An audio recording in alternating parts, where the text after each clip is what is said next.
PM Pranam prime minister programme for restoration awareness building nourishment and amelioration of mother earth అనేది దీని యొక్క full form. మరి ఈ scheme 2023 June 28న కేంద్ర క్యాబినెట్ దీన్ని ఆమోదించింది.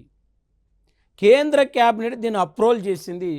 అంటే దీని యొక్క ఉద్దేశం ఏంటంటే భారతదేశంలో రసాయన ఎరువుల వాడకాన్ని తగ్గించటమే దీని యొక్క ప్రధాన ఆశయం. అంటే భారతదేశంలో రసాయన ఎరువుల వాడకాన్ని తగ్గించడం అంటే బయో ఎరువులు, సేంద్రియ ఎరువుల సమతౌల్యాన్ని ప్రోత్సహించడం.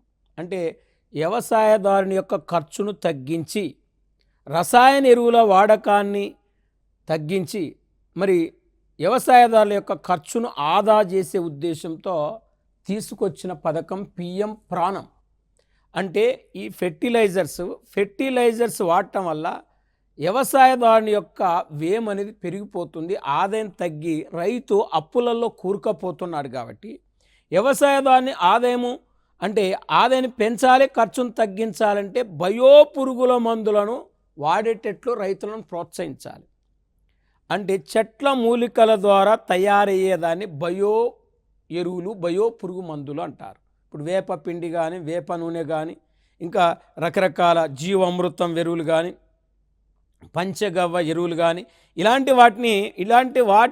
వాటి మీద రైతులను దృష్టి పెట్టాలి, వాటిపై రైతులను మళ్లించినప్పుడు ఆల్టర్నేట్గా సాగు ఖర్చు అనేది తగ్గిపోతుంది. అందుకే బయో ఎరువులు, సేంద్రియ ఎరువుల యొక్క సమతౌల్యాన్ని ప్రోత్సహించే ఉద్దేశంతో తీసుకొచ్చిన పథకం పేరే పిఎం ప్రాణం అనే పథకం. మరి ఇది స్కీము గుర్తుపెట్టుకోవాలి. ఈ పథకాన్ని ద్వారా అంటే కేంద్ర ఎరువుల మంత్రిత్వ శాఖ, మినిస్ట్రీ ఆఫ్ సెంట్రల్ ఫెర్టిలైజర్, కేంద్ర ఎరువుల మంత్రిత్వ శాఖ ఈ పథకాన్ని అమలు చేస్తుంది. అంటే ఈ బయో ఎరువుల పట్ల రైతులను డైవర్ట్ చేయటం, సేంద్రియ ఎరువుల పట్ల రైతులను డైవర్ట్ చేసి రసాయన ఎరువుల వాడకాన్ని తగ్గించినప్పుడు అక్కడ ఆ కేంద్ర ప్రభుత్వానికి అయ్యే సబ్సిడీ అనేది తగ్గిపోతుంది. ఇలా యూరియా కానీ, డిఏపి కానీ, అమోనియా కానీ, కాంప్లెక్స్ ఎరువు కానీ, మరి ఇక్కడ ఎన్పికే ఎరువులు కానీ కేంద్ర ప్రభుత్వం అధికంగా సబ్సిడీలు భరిస్తుంది.